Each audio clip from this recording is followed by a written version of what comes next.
Hello and welcome to Stefan Livera Podcast Episode 10. And my guests today are Hasu and Nic Carter. So Hasu and Nic, guys, thanks for coming on the show. Thanks for having us. Awesome. So what I'm going to do is I'll just quickly intro you to the listeners. So Hasu is a poker pro who has transitioned across into Bitcoin writing, analysis, and research. And Nic Carter, he is a partner of Castle Island Ventures, and he's also the co-founder of coinmetrics.io, which is a really good analysis website.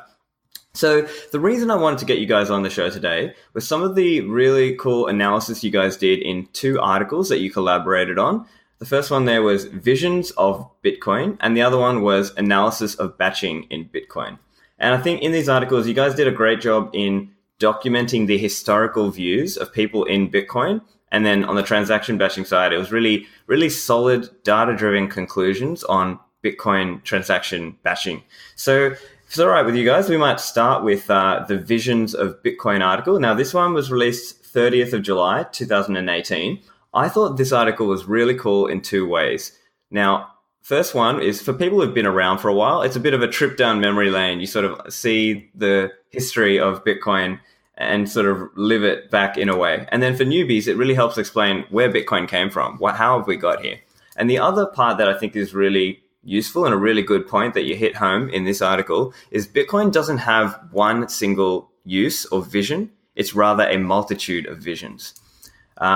So let's start with how long have you guys been in Bitcoin? Hasu, you want to go first? Okay.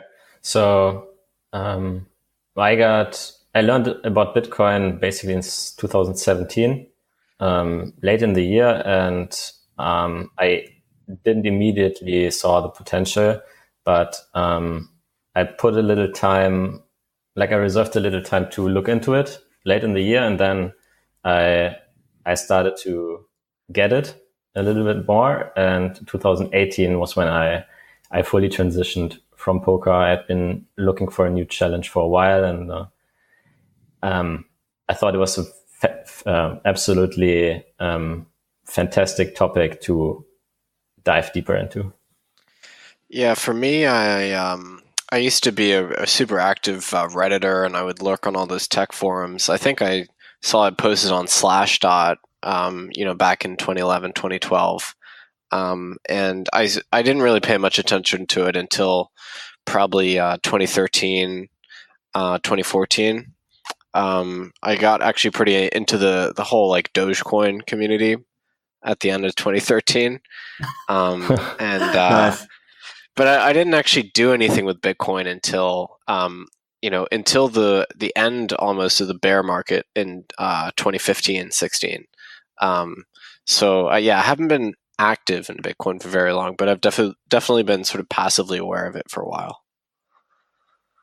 I did actually. Okay, cool. I did actually pay someone in Bitcoin in 2013, I think, but it was just a one-time thing, and then I forgot about it again. Right. Yeah. Okay, cool. So I think that helps set the scene because I guess in order to write an article like this, my question would be, what sort of research did you guys do to try and understand the prevailing winds and attitudes in the community, not just now, but at different times in history? Yeah, a lot of it relied on just my kind of subjective recollections of what had been the dominant narratives in Bitcoin over the years. So, one thing I think we need to clarify is that we didn't do any data mining. This wasn't like a big data project where we parsed a ton of keywords. But I think a lot of people interpreted it like that. This was actually just us trying to, take a best effort at classifying these narratives over time based on our recollections, a few conversations with Bitcoiners that I knew had been around since pretty much the start. This is kind of, I think, more subjective than some people understood it to be.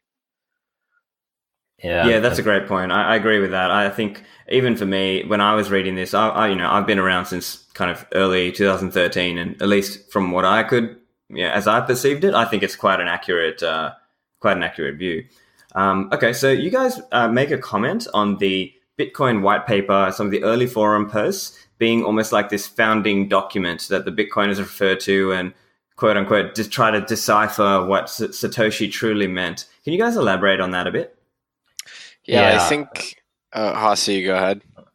Okay, so I think the article maybe could have used like a sum in there, like some Bitcoiners do that. I think that was what we meant to say, and some don't. And I think we know that there are some Bitcoiners who just try to interpret the word of Satoshi in the white paper and all the forum posts and basically all the messages that were ever recorded from him and try to interpret exactly what he meant. And I personally think that it's not the way to go, because the challenges and the data changes, the whole world changes around Bitcoin, and Bitcoin has to adapt to the world around it. So, I think it's kind of a function of the lack of obvious leadership signals in Bitcoin. I mean, there are people that are sort of acknowledged leaders, but the absence of a real clear hierarchy kind of leads people to search for answers when there might not actually be any. And that's kind of why we see the fetishism of the white paper and like the early forum post by Satoshi. And I think it's probably mistaken to put too much weight on those, just because so much has changed in the last 9 years, and we've learned so much about Bitcoin and the properties of proof of work and stuff like SPVs. We've learned a lot about the constraints of this system. So I wouldn't necessarily place too much weight on the founding documents. David Harding has actually put out a GitHub page where he recorded all the things that were written in the white paper that were completely technically infeasible and who had to be changed just to make Bitcoin work at all. And it's a pretty fascinating read. Yeah, great point, Hasu. I will include a link to that in the show notes. I've actually seen that. Just off the top of my head, I believe it's called Bitcoin Errata or something like that. I'll definitely include the a link to that. That's a great one to listen or read to, rather, for people who are new to understand what's changed. Okay, so let's now move into some of the narratives or visions and maybe talk about their story arc. So do you guys want to talk about what is eCash proof of concept and just kind of discuss the story arc for that one? Yeah, I mean, that was, prior to Bitcoin actually, demonstrating any resilience. And I mean, I think that there wasn't even a difficulty adjustment upwards for several months after it being started. So, I mean, in the early days, it really wasn't considered a robust or functional system. I mean, it was just an attempt to create a digital cash that wasn't subject to the double spend problem in the absence of like a central mint. And we'd seen so many of these schemes fail. So I think if you look at the reaction on the Cypherpunk mailing list to the early Bitcoin announcements, it was kind of skeptical and muted. People didn't really necessarily believe that the system would work. And I think in 2008, there had been so many failures of digital or eCash systems. So my understanding is that people were kind of disillusioned, people in that kind of small community. And so, I think that was the first major view of Bitcoin, was just as an experiment and, nothing more.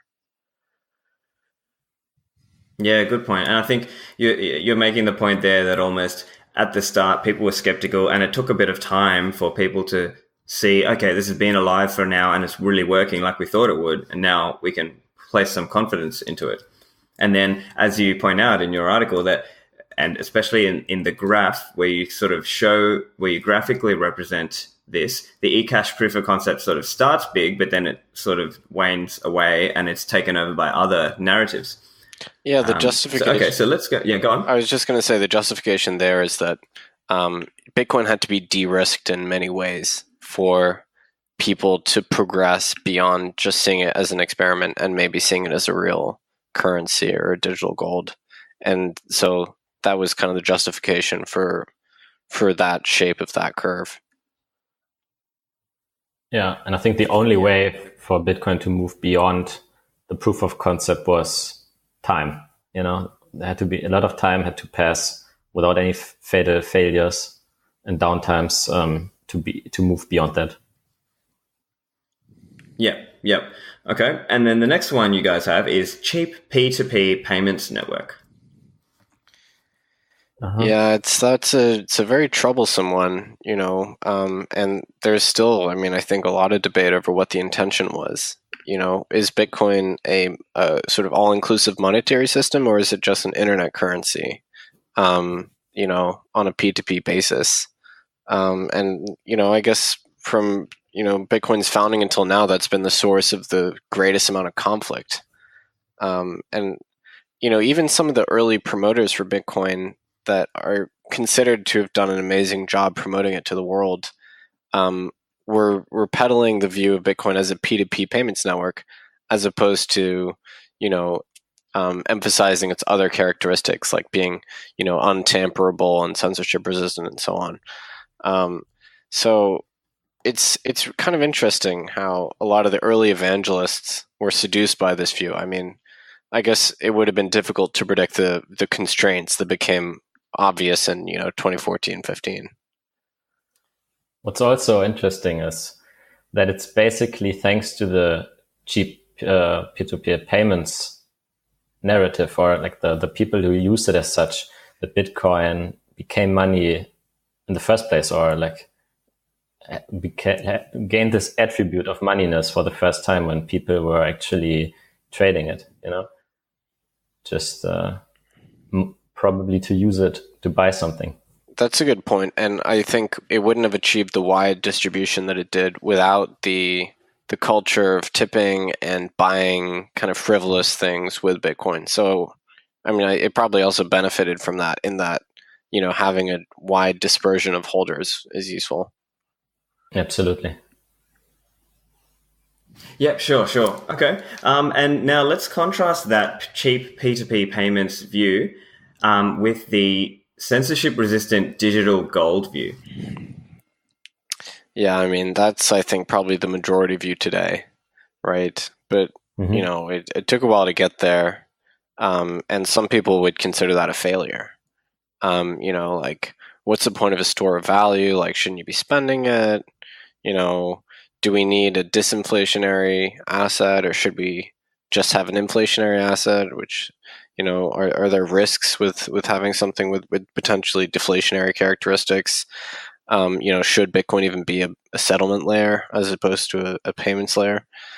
But yeah, I would consider that to be pretty much the dominant narrative. And you can see on the chart that, we felt that it had reached a period of sort of relative certainty, or harmony, that Bitcoiners had generally converged on this view today. Yeah. Okay. The next one you guys have is the private and anonymous darknet currency.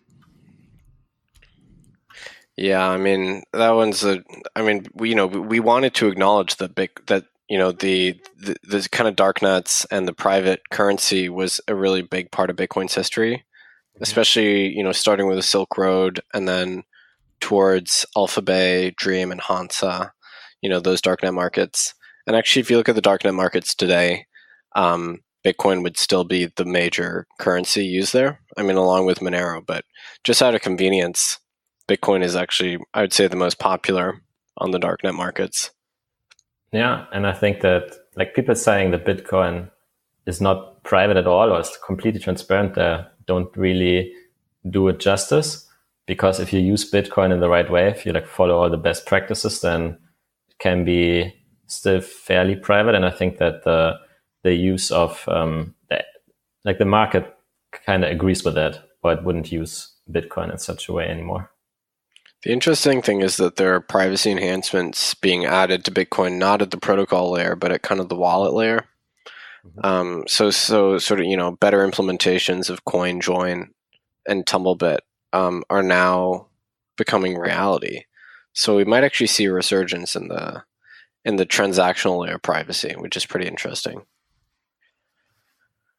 Yeah, that's right. And I think we're also seeing improvements in terms of being able to use Lightning as well. And then there are some other ones on Bitcoin as well, like Julia Fanti's that Dandelion one as well around transaction propagation. So yeah, it's an interesting story arc here, because this one started out big. It's sort of gotten smaller today, but it may actually become a bit bigger in future. So yeah, our taxonomy here isn't perfect, because part of the e-gold or digital gold story is probably privacy as well.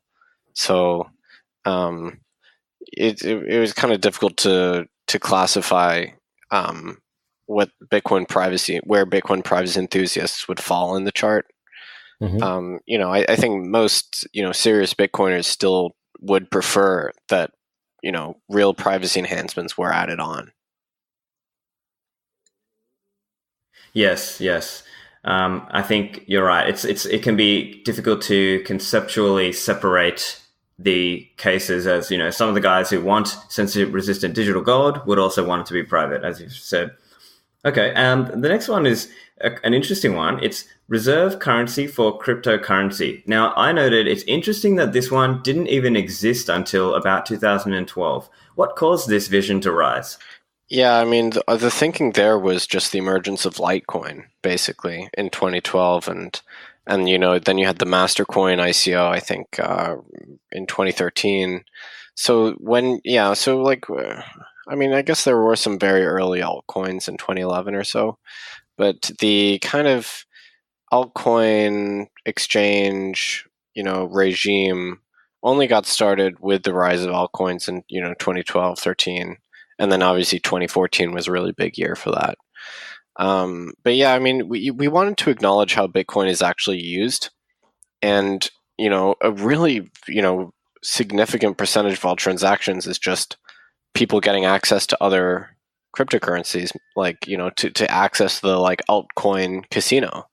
So, while this is a chart about the opinions of Bitcoin, from the perspective of Bitcoiners, we also wanted to acknowledge the fact that a real significant part of Bitcoin's use case was, as the reserve asset, generally speaking, for the broader crypto market.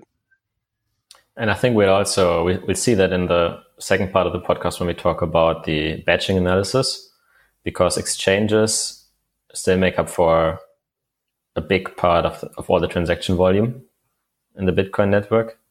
And I would assume that most of these transactions are actually for people who trade some other financial assets other than Bitcoin as well.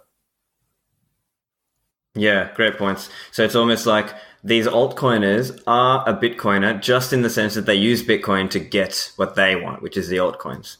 Yeah. Okay. And then the next one is programmable shared database. Now, this one on the graph, it sort of starts in 2011. It became a little more prominent in 2014, and then it's now become a lot smaller. Can you guys outline why that's happened? Yeah, this was actually part of the main motivation for making the chart, believe it or not. Because I kind of both of us wanted to acknowledge the fact that there had been previously fairly popular narratives that subsequently faded away.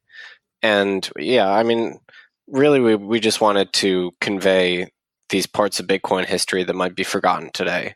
But I mean, if you were around in 2015, 16, the potential for sidechains was really popular among Bitcoiners. And I think the dominant narrative at the time was that altcoins were kind of useless because all of that functionality would be added to Bitcoin in the form of sidechains. And then, those ended up being, I think, less technically feasible than people thought. And it wasn't just sidechains. I mean, people were, hashing data into the op return. That was super popular. Rootstock was thought to be bringing, Ethereum style functionality to Bitcoin. And then, my subjective view is that has really faded away recently. And then the focus is now on kind of minimizing the like overhead on the base layer. Yeah. So it's interesting that this view, I think really fell out of favor, given that it was actually pretty popular for a while. I think it there's also a correlation between the cheap P2P payments network and the programmable shared database, because I think that most use cases of this database that were envisioned back then would be priced out today. I just don't think it's feasible from an economic standpoint anymore.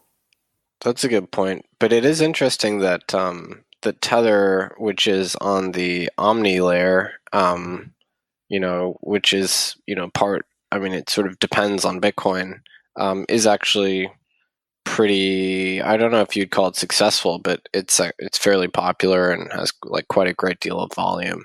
So that's, maybe a qualified success of that view of Bitcoin. Yeah. Agreed. Uh-huh. Agreed. It's just one very successful application on top of Bitcoin, I'd say. Yeah, there aren't many. Yeah. I would say, probably the open graveyard of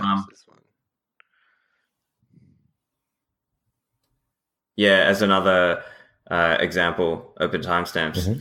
Okay.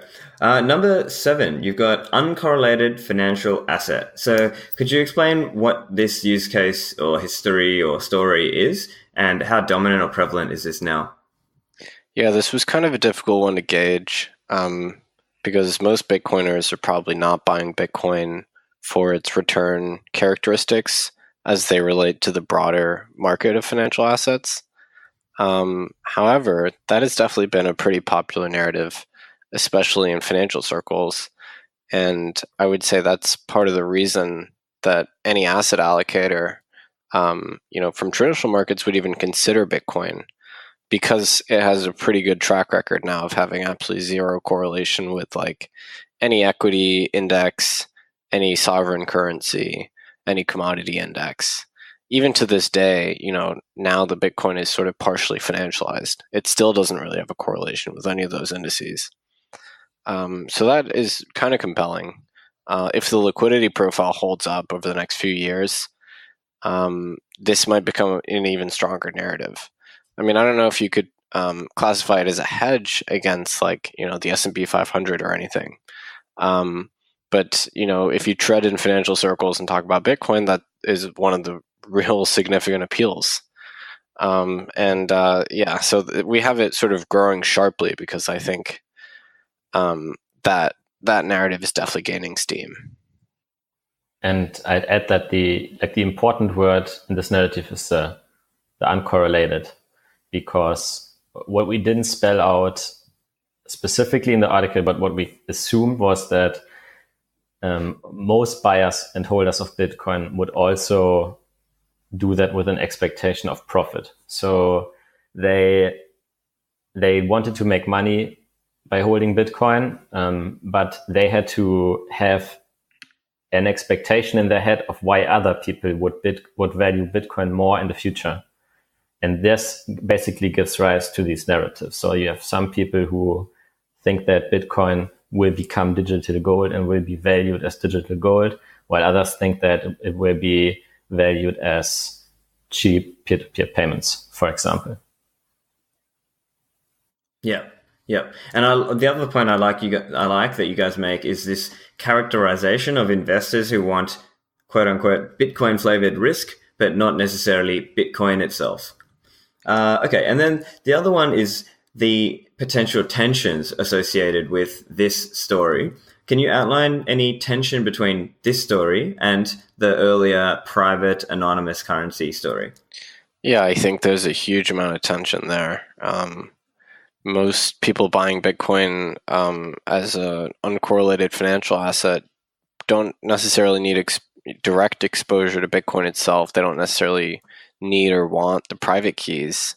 So they might want to buy it through a trust or through an ETN and maybe later an ETF.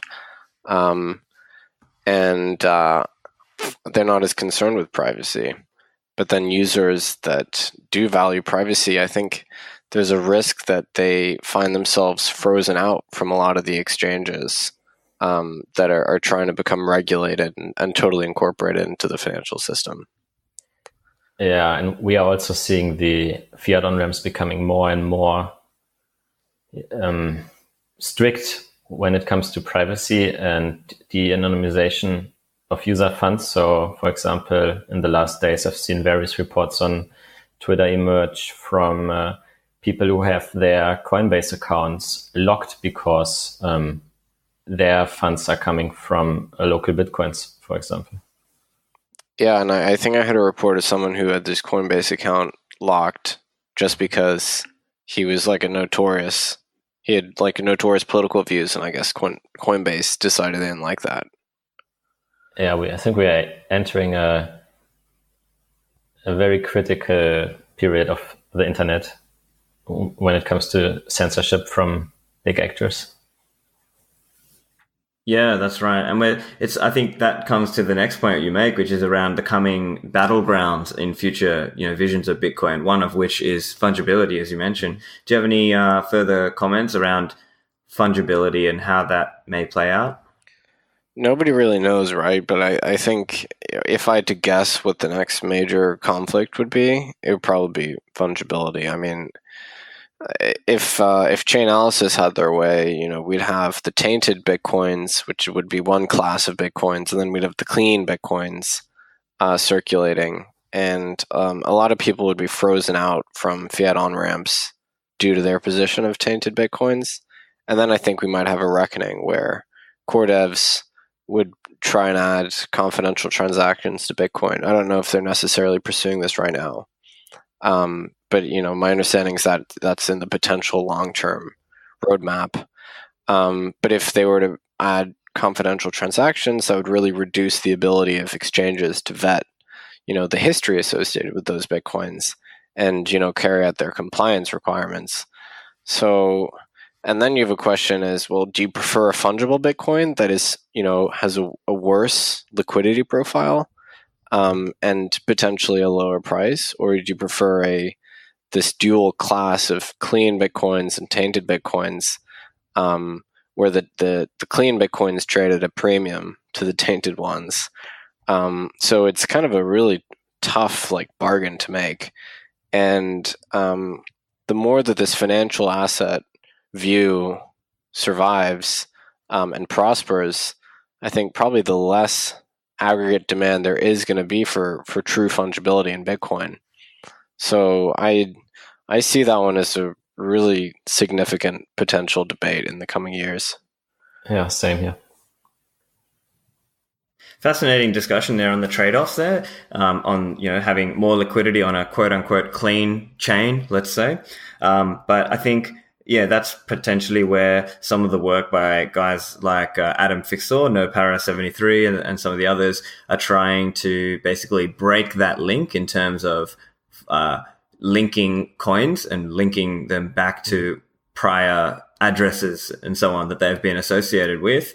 But that remains to be seen. The other area that might be a slight tension as well, and it's also related to the financialization, is the concept of fractional, paper BTC versus full reserve BTC that we might potentially see. And some Bitcoiners such as Trace Mayer and Caitlin Long have commented about the potential for this on Bakkt.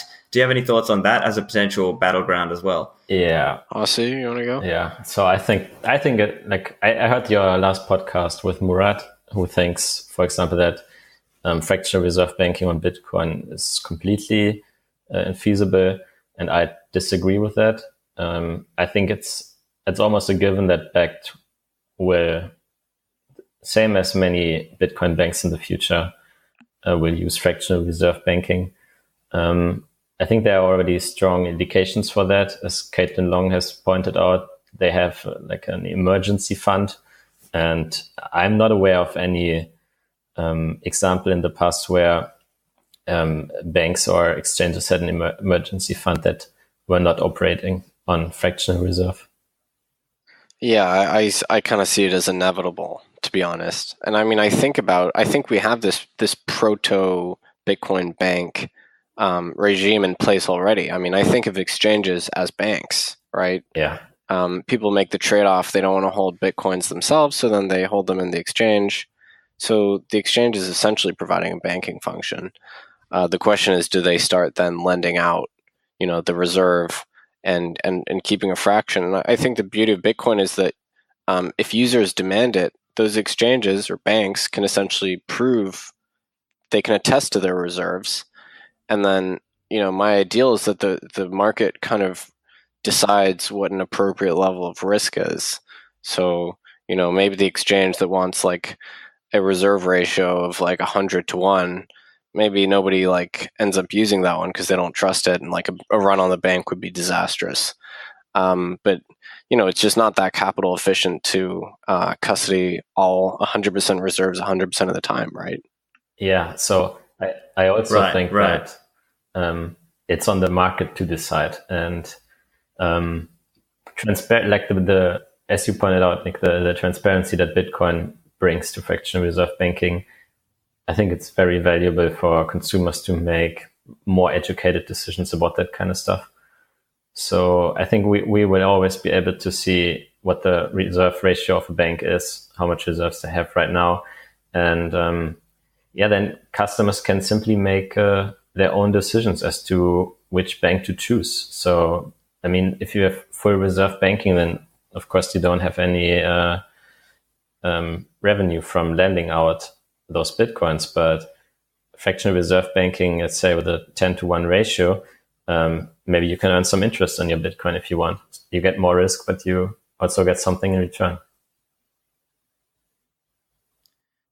Yeah, so I guess there are differing visions on how it could play out. And I guess ultimately it's sort of the market, it will try and set a reserve ratio level. So maybe the reserve ratio level would be 10%, or maybe it would be closer to 95%, and it's kind of closer to the full reserve vision.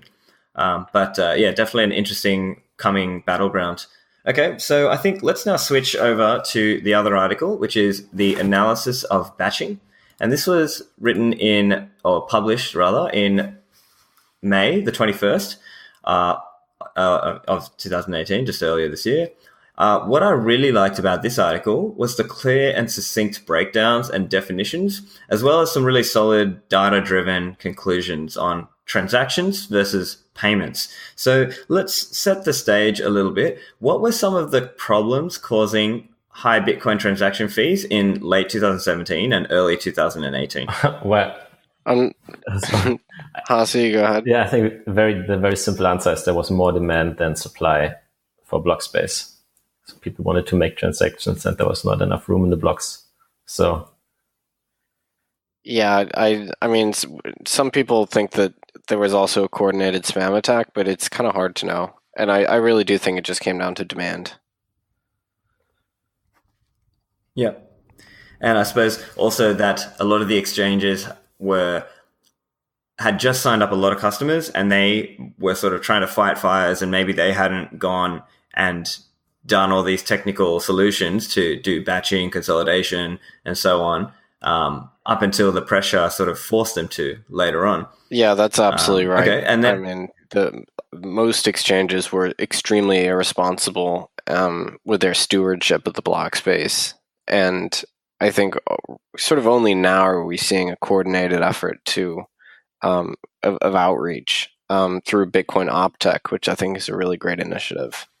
And the other point I think on the fees is actually that if you look at the chart on that batching article, average fees in terms of units of Bitcoin, there were 4 spikes there, and they were all roughly the same, aside from a couple of days in kind of December.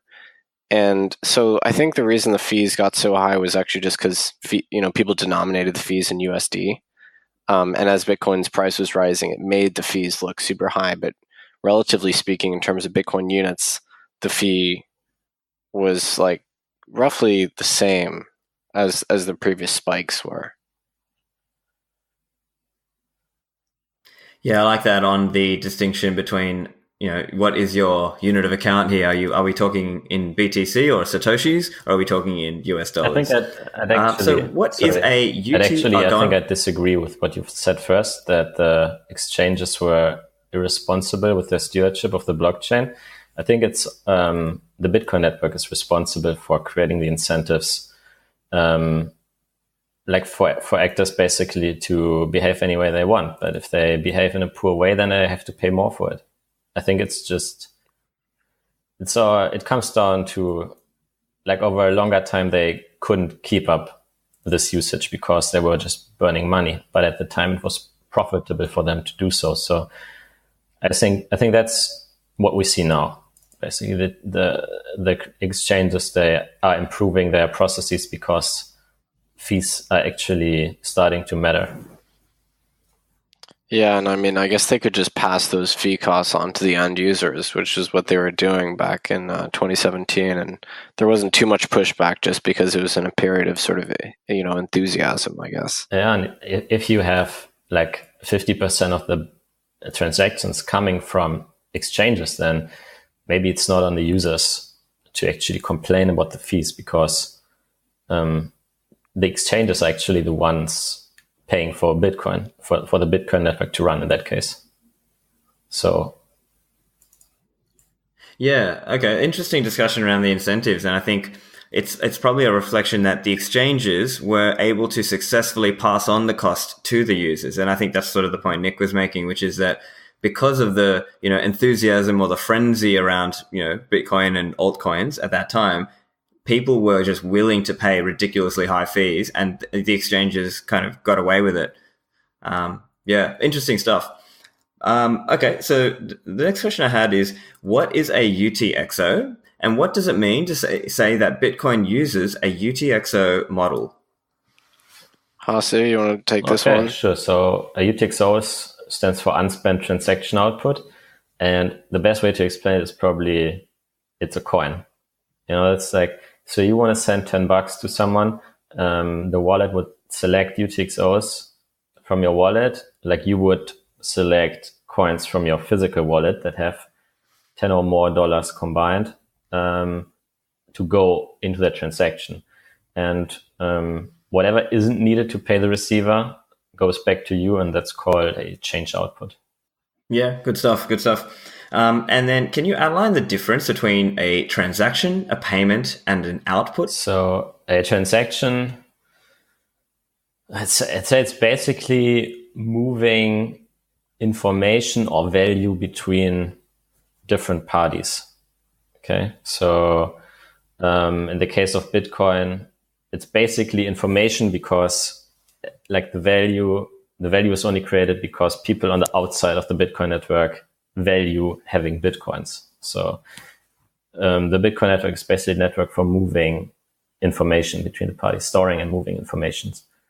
A payment would be, so a transaction can have multiple outputs. So we said that we take inputs and outputs into a transaction, and a transaction can have not just multiple inputs, but also multiple outputs. And each output goes basically to a single recipient. So a transaction with multiple outputs is called a batch transaction, and each of those outputs is called a payment. Yeah, and I guess the idea here is that if you look at a Bitcoin transaction, they can carry arbitrary amounts of value and pretty much arbitrary numbers of inputs or outputs. I mean, although the constraint there is the block size, but you can fit several thousand inputs and several thousand outputs into a single Bitcoin transaction. So, and that's so the transaction's like the really big box that incorporates tons and tons of inputs or outputs. In some cases, I mean, and some other transactions have one input and one output. But yeah, so I guess the real motivation for this piece was just the common misunderstandings about what a Bitcoin transaction really is. Yeah, absolutely. Okay, guys. So what is transaction batching, and why does it help conserve space? I'd say transaction batching is when you put multiple payments, so basically outputs, into a single transaction. The important part is that the inputs take up most of the space in a transaction because of the signature data that's stored in them, which proves that the coins really belong to you. So batching is basically about minimizing the number of inputs needed for each output. More outputs for each input saves space, and so saves basically fees and block space. Yep. Okay. And then in the article, you guys mention a mail truck box letter analogy. Can you spell that out for the listeners? Yeah, that was kind of a funny one. We got a lot of good feedback on that one. Reasoning by analogy is very risky, but we thought that this one kind of made sense. So the idea there is that transactions are just containers for a pretty much arbitrary number of outputs, and each output can have a totally arbitrary amount of satoshis within it. So we're basically saying that, these boxes in the mail truck are outputs, and it doesn't quite work because you can really fit a completely arbitrary number of satoshis in an output, right? So you can have an output of colossal value in Bitcoin terms. So it doesn't literally work as an analogy, but yeah. So the idea is that you can have tons and tons of letters in a box and tons of boxes in a truck. And of course, the truck can have a single box with a single letter in it, but that's just not very efficient, right? Because then you're paying really high fixed costs in terms of the weight of the truck and so on. So that's kind of the intuition behind Bitcoin transactions. Yeah, I mean, maybe you can even zoom out one more step and think of the truck as like a Bitcoin block, and like the box as a transaction, and the letter as an output, and then on the letter there's like a number written. So the number can be like infinitely large, and the number says how much you want to transfer. Oh, that's basically. Actually, yeah, that's way better. We should have done that one. The benefit of hindsight. Yeah. Okay. So who are the typical parties that should batch their transactions? I would say exchanges probably. I know mining pools do that. Pretty much anyone that's a real heavy user, like a power user of the Bitcoin network. And for the most part, those are custodians, exchanges, anyone where absolute is, I would say, anyone where transactions are not necessarily that time sensitive, because the time sensitivity reduces your ability to batch, right? Because you want to be able to queue up transactions and then send them out all together if you're broadcasting to a bunch of people. And so exchanges aren't perfect for that, because people will start to get upset if they're waiting for a withdrawal, right? But mining pools definitely are frequent batchers. Those are the ones that I can think of, at least. Yeah, I mean, if you make a little thought experiment, then everyone could use batching in theory. Like if you had to pay if you paid your rent and whatever fixed cost you had in a month, you could in theory put all of that into a single transaction if you want. Yeah, this could be abstracted into wallet infrastructure too. Mm-hmm. It could become a completely default thing, and I think Samurai has batching capability in their Android wallet, actually. But I mean, it's pretty uncommon for just normal everyday users, because realistically, how many transactions are you making? Yeah, but like a basic feature where you just queue transactions and then hit send when you're done, and then the wallet selects the optimal fee for your preferences. I think that's a feature that I hope we will see from all wallets, because I think it's just very useful. Yeah, it's pretty interesting. Yeah, so maybe that we'll see. Yeah, I was just going to say how underexplored the design space for Bitcoin wallets has been. There's just so much potential there with basic stuff like that. Yeah, so there could be like you was mentioning there could be a concept of queuing a transaction versus sending it, and maybe if you queue it, that's saying, I don't mind that much about this transaction coming through in the next block. I'm happy to wait and let it batch for a lower fee, etc., and better privacy. So that could be something we could see evolve. You kind of need high fees in a network for a reasonably long time for people to start caring about this stuff. And then I think we will see the design space of wallets and batching and every fee optimization explored a lot more. Yeah, that's a good point. I mean, the incentives aren't really there. Right now, fees are like a fraction of $1. I mean, there are a few cents. Yeah. All the big exchanges have begun, for the most part, batching and using SegWit and so on. But for individuals to start queuing transactions, I think will take more in the way of fee pressure. Yeah, great parallel to how exchanges may not have had an incentive to batch until the fees went high. Same way users may not have an incentive to batch until their fees go high. So, yeah. Okay. What are some common errors made by casual commentators when they talk about the number of transactions in Bitcoin? Yeah, I would say any kind of on-chain metric tends to be really deeply misinterpreted by sort of casual users. I mean, even the notion of transaction count itself, taking it, it's often seen as like one of the most important metrics, and all kinds of arguments are made on the basis of transaction count. And I think that's pretty illegitimate most of the time. And it's very possible to construct misleading arguments with reference to transaction count. The whole premise of the article was that the relationship between outputs and transaction count was changing. I think, in hindsight, that much is clear, although it wasn't necessarily that dramatic a shift, but I think it was nevertheless a shift. So yeah, I mean, just taking transaction count too seriously without looking at other associated metrics, and I think the key ones are, payment count, or which is just output count, and also transactional value, because if you extend the analysis to other chains like EOS or Ethereum, for instance, both of them have transaction counts that are higher than that of Bitcoin, but a total economic throughput that is less, especially in the case of EOS, for instance. So it's just completely misleading to look exclusively at transaction count. Yeah, and I mean, also in the case of, for example, EOS, you have to factor in that there's heavy inflation on the network, just in general, like making the transactions possible.